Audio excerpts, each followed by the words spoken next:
la alegría en el Señor.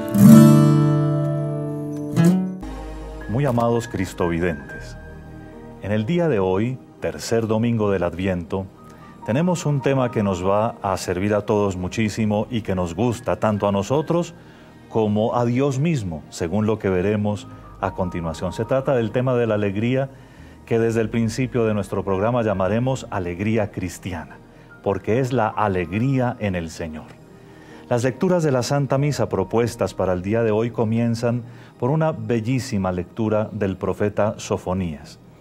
No más como por recordarles algo sobre el profeta, vale la pena tener en cuenta que Sofonías predicó entre los años 640 y 609 a.C., apenas unos años antes del destierro del pueblo de Judá a Babilonia. Y eran tiempos en los que, por la cierta paz que se vivía en el territorio, había costumbres un poco disolutas. El pueblo, sin persecuciones, sin grandes sufrimientos, se entregó un poco a los placeres, vivió más bien preocupada por lo que el gran imperio asirio ofrecía, y como ocurre con muchísimas naciones, se apegó más bien de las modas que de Dios nuestro Señor.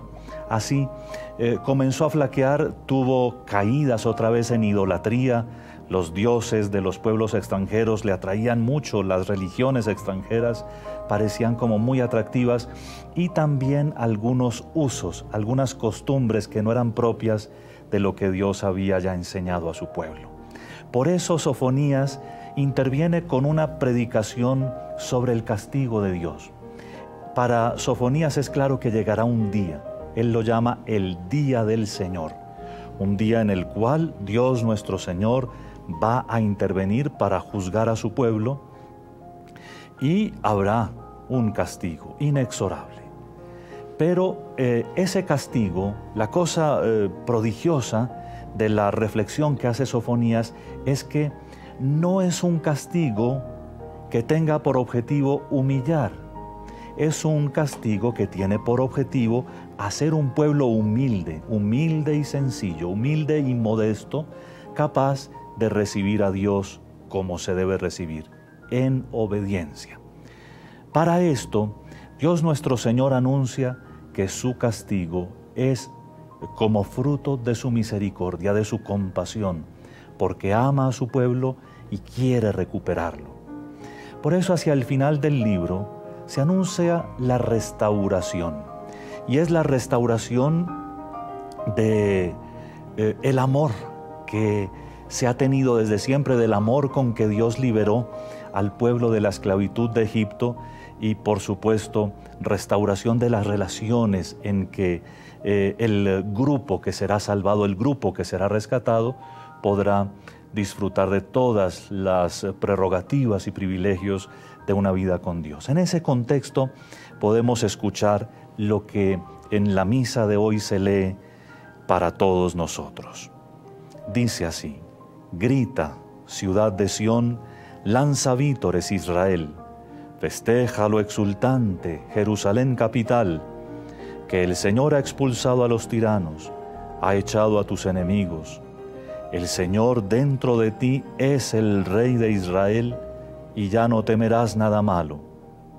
Aquel día dirán a Jerusalén: no temas, Sión, no te acobardes.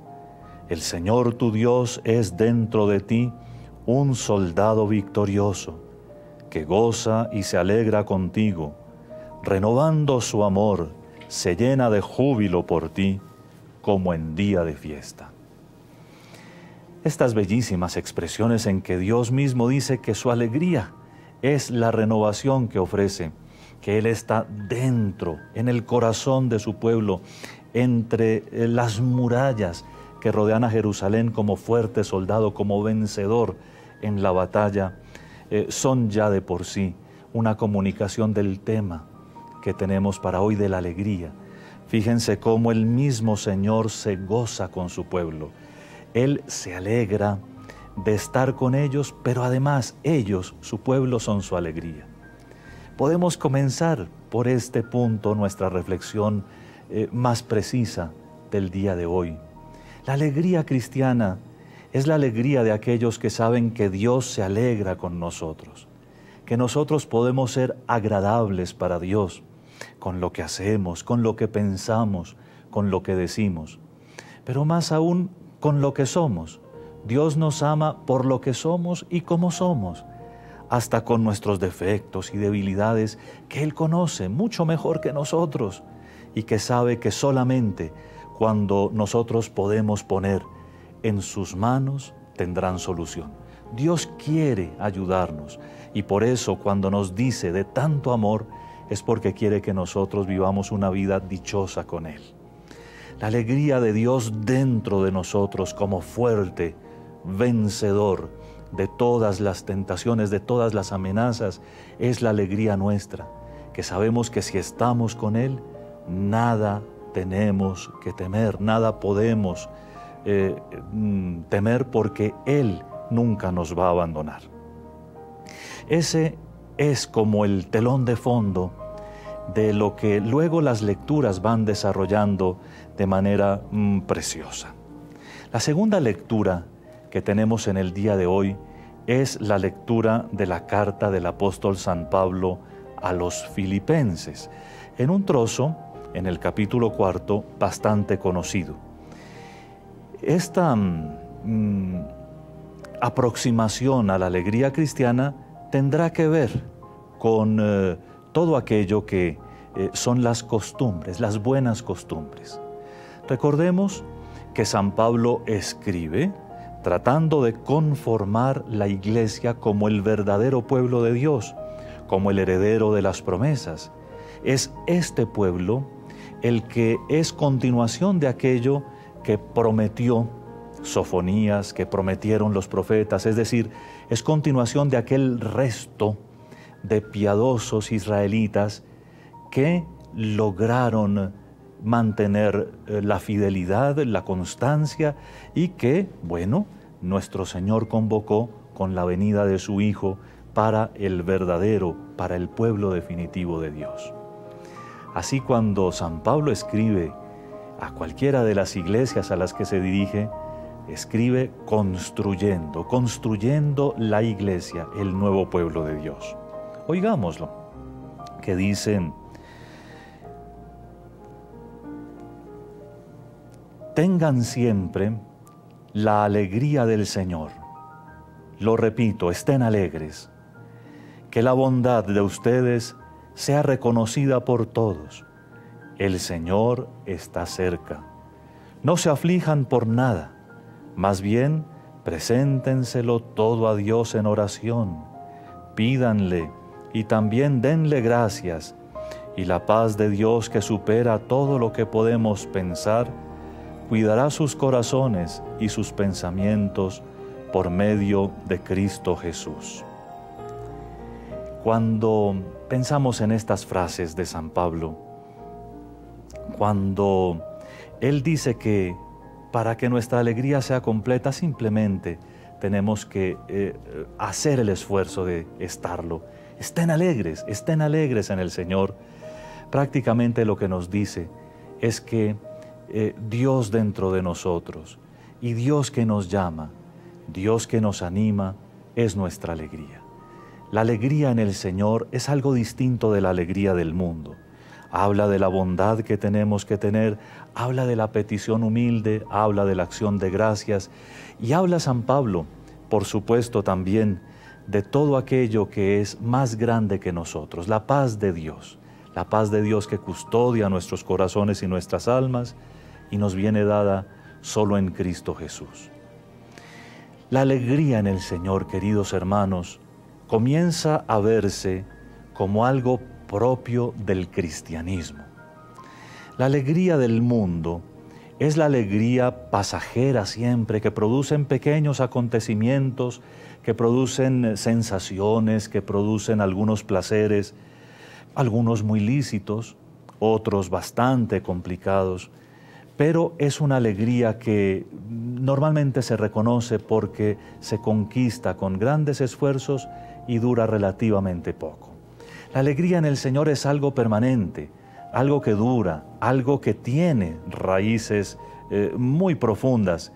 Mejor dicho, la alegría en el Señor es una sensación interior de que aunque en el exterior estuviéramos sufriendo, nosotros no queremos cambiar de vida. Esa que tenemos en Cristo es toda nuestra vida, es toda nuestra alegría.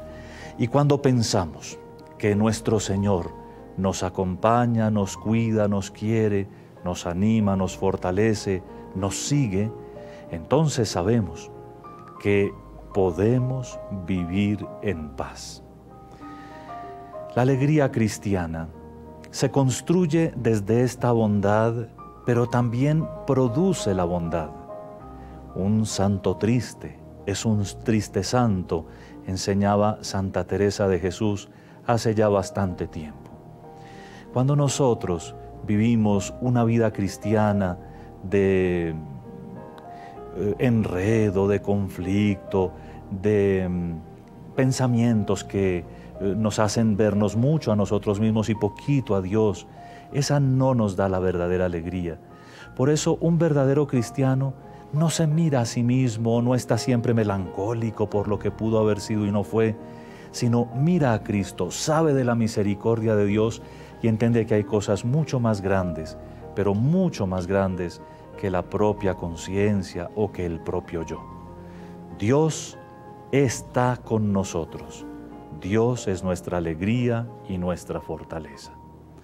Por eso, vamos a seguir en esta reflexión después de algunos momentos de corte que necesitamos en este momento y después, viendo el Evangelio, trataremos de concluir sobre el mensaje del día de hoy. Estén alegres en el Señor.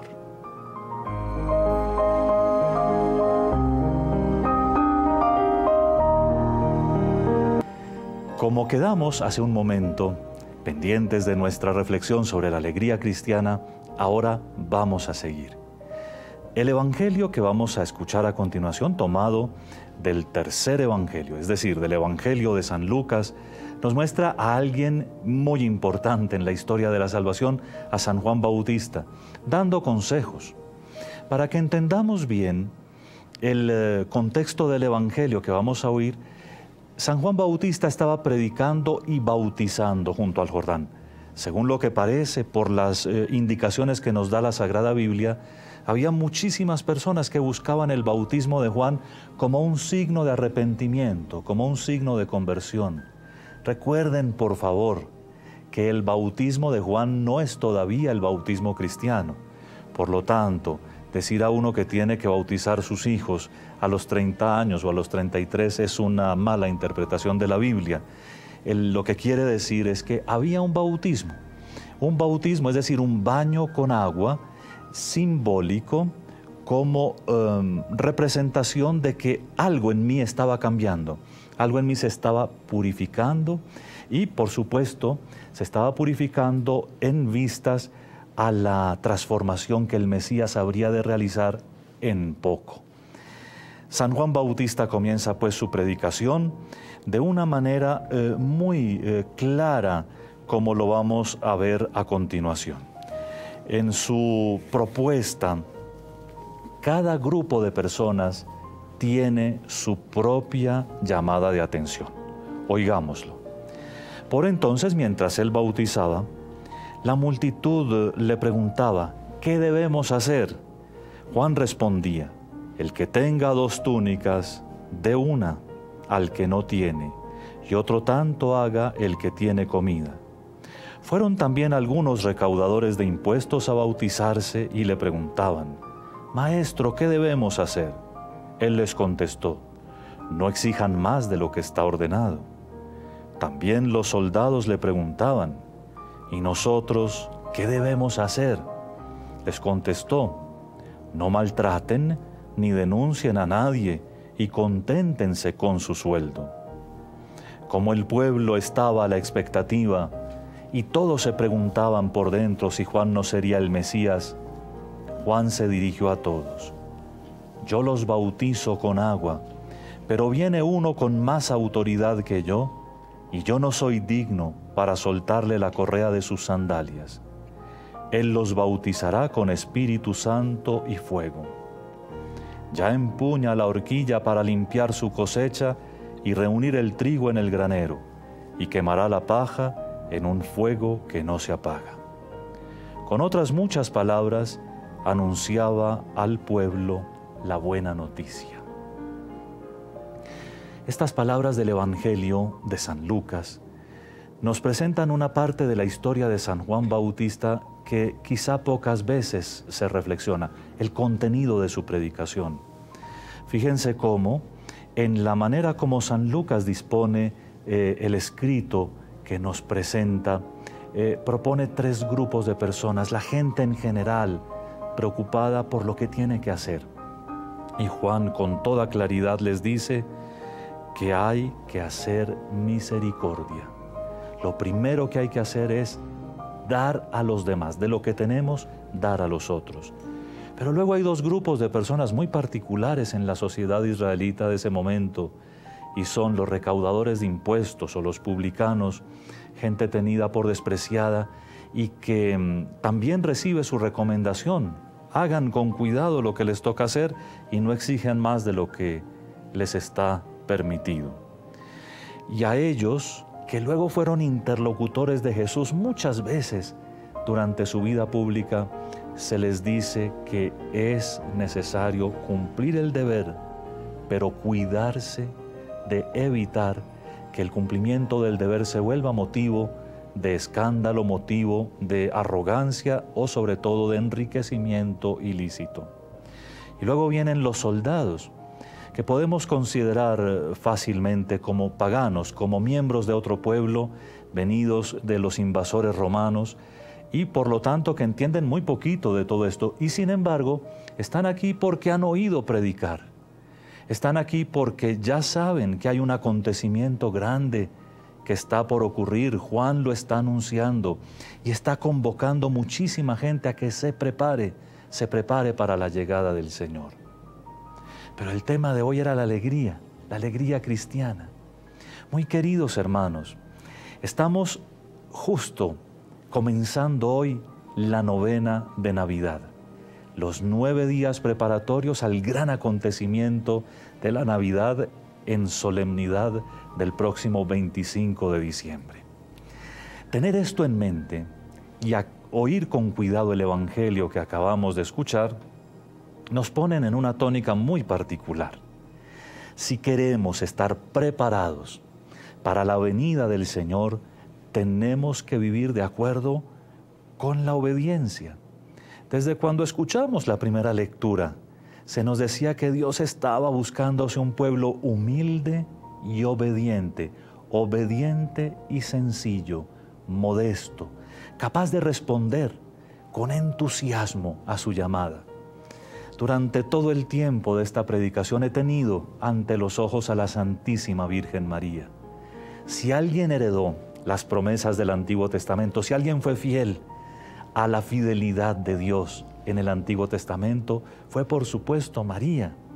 Si alguien ha sido capaz de vivir con esa alegría que no es la del mundo, sino la alegría en el Señor, si alguien supo estar con Jesús y prefirió que le arrancaran la cabeza, si fuese necesario, antes que abandonar a Jesús, y su alegría era estar con Jesús, es María. Y ahora, mientras hablamos del Evangelio, si hay alguien que cumplió sus deberes, si hay alguien que estuvo listo y disponible para la llegada del Mesías Salvador, por supuesto, es María. Ahora bien, la novena de aguinaldos no es la Navidad, es preparación a la Navidad. En Colombia estamos muy acostumbrados por lo festivo de estos 9 días a confundir un poco las cosas. Tengan cuidado, no importa que seamos festivos, no importa que nuestras tradiciones nos pongan en un camino más bien alegre, está bien. Es la alegría en el Señor que este domingo nos anuncia. Pero cuidado, que son días de preparación, no días de festejo. Y aunque tengamos abundancia de algunas cosas, aunque nos encontremos con las personas que más queremos, por favor, procuremos de muchas maneras estar en tónica de preparación. ¿Cuál es la verdadera alegría cristiana? Revisarnos. La verdadera alegría cristiana es actuar de una manera conforme a lo que somos, la alegría cristiana consiste en caminar con Cristo. Vean, Él ya vino, Él está con nosotros. Esta Navidad que viene es conmemoración de su venida, por supuesto, celebración en la Sagrada Liturgia del acontecimiento y posibilidad de vivir el acontecimiento, pero sabemos que esta dimensión de nuestra propia salvación, es decir, la encarnación y llegada del Mesías, ya ocurrió. Ahora, sabemos que todo el Adviento nos anuncia una segunda venida, una venida en gloria y en poder, una venida en la que el juicio del que Sofonías hablaba, del que todos los profetas tuvieron como una especie de primera noticia y del que nosotros sabemos no escaparemos, llegará. Así que, sabiéndolo, ¿por qué no hacer que esta Navidad nos coja convertidos? ¿Convertidos a qué o en qué?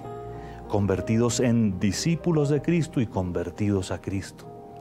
La verdadera alegría cristiana no es recrearnos en nuestro propio pecado, y la verdadera penitencia no es solamente un trabajo sobre el pecado, es un trabajo sobre la virtud. Es el trabajo de hacer las cosas todos los días tan bien hechas que el mismo Señor se sienta contento. Como si nosotros pudiéramos un poco juzgar del sentimiento divino, que Dios se sienta contento con lo que tú estás haciendo. Que Dios se pueda sentir orgulloso de ti.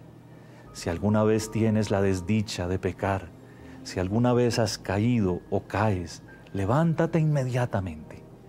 La conciencia te tiene que hacer recuperar inmediatamente después del pecado. Si no, no tienes fe.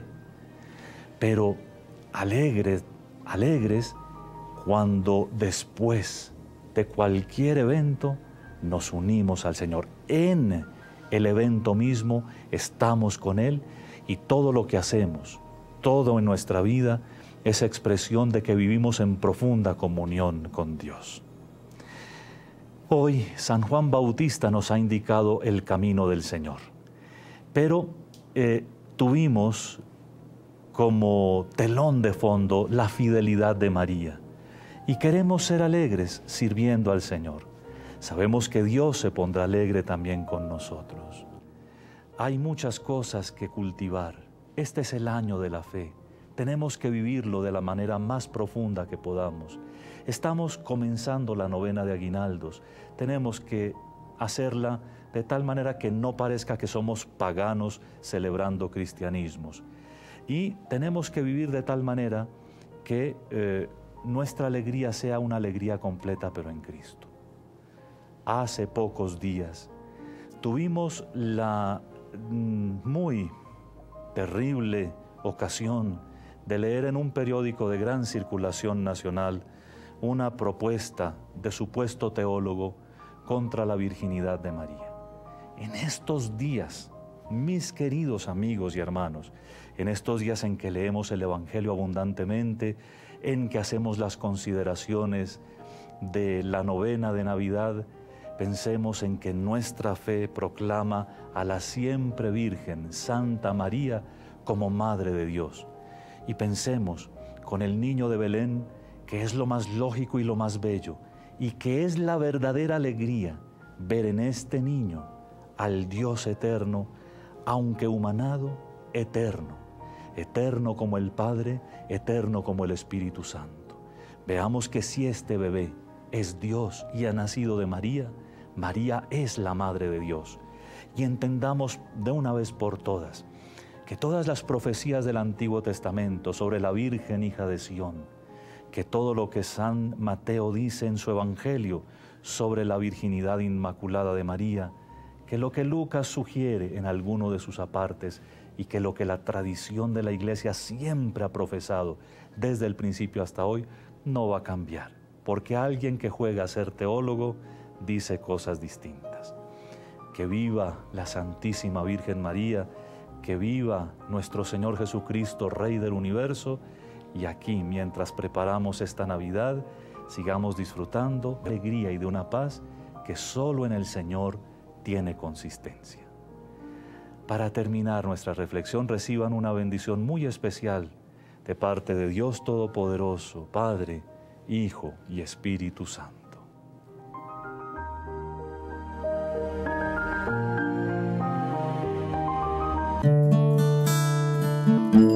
La alegría en el Señor.